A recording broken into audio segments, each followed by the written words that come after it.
What's up, everyone? Welcome to another episode of Movie Scene. I'm your host, Chris Giddens, and for the month of February, I again only watched 10 feature-length films, and I have a little bit of a cold, but let's do this. Here are the 10 movies I watched in February, ranked in order of my preference for them. Number 10, VHS Viral.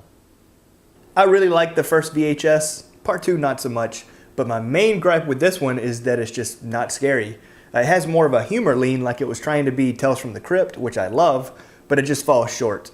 The best segment, which was actually cut from the film, is the dialogueless Gorgeous Vortex, and it appears after the ending credits on the DVD, so make sure to check that out. Number 9, the ToDo List. It should have been much funnier considering the cast, but it's still an enjoyable watch, especially if you were a high schooler in the early 90s, such as myself. It was also nice to see a raunchy teen sex comedy with a female viewpoint, starring a woman and written and directed by a woman. Number 8, Mr. Peabody Sherman. Better than expected, though I would have preferred more of what made the original short so special, the irreverent humor and dry historical puns, everything that made being nerdy cool. I'm not saying there wasn't that, I just wish there was more of it, versus the long action sequences that were designed to show off the animation. Number 7, Dawn of the Planet of the Apes. In addition to the deeper societal, developmental, and existential aspects of the film, there are just some badass scenes like Koba charging forward, riding a horse, guns blazing like he's Rambo, or the shot atop a tank from the point of view right behind a monkey. Really spectacular shots. It's just really ridiculous how awesome these new ape movies are. Number 6, Tristana. I'm a huge fan of Buñuel. This is actually the 20th film of his that I've seen. The music and cinematography is just a slow, lulling hypnosis, while Catherine Deneuve is just an dangerously enchanting beauty. As far as Buñuel films go, it's about middle of the pack, which makes it better than most other movies. Number 5, How to Train Your Dragon.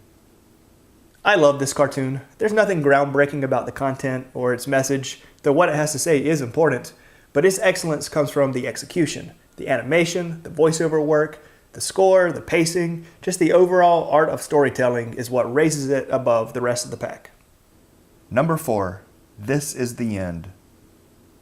Don't believe the critics or your friends that were unknowingly influenced by the critics. This movie is awesome. It's absurd, self-indulgent, flawed, but all of that adds to the charm.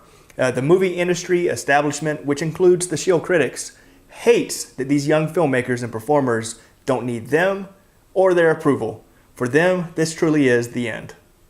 Number 3, Uncle Buck.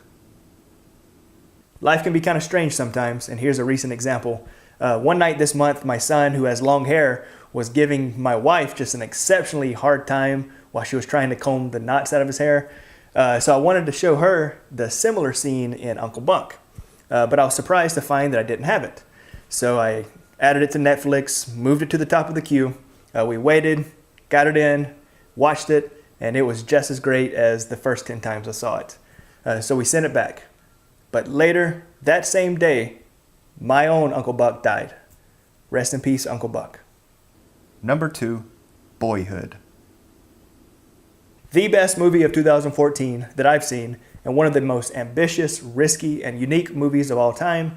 Linklater is a brilliant storyteller, experimenting with narrative structure and time, not just in Boyhood, but his entire filmography.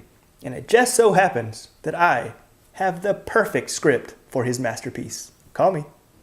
Number 1, The Passion of Joan of Arc. The single greatest achievement in film acting that I've ever seen, and the cinematography and pacing under Dreyer's direction is perfect.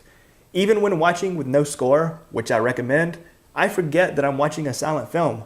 That's how powerful it is. It truly is one of the greatest movies ever made. Alright, that's it. As always, I would love to know what you think, so if you would, please let me know in the comments below, or you can connect with me on Twitter and Instagram at Chris Giddens. Until next time, thanks for watching.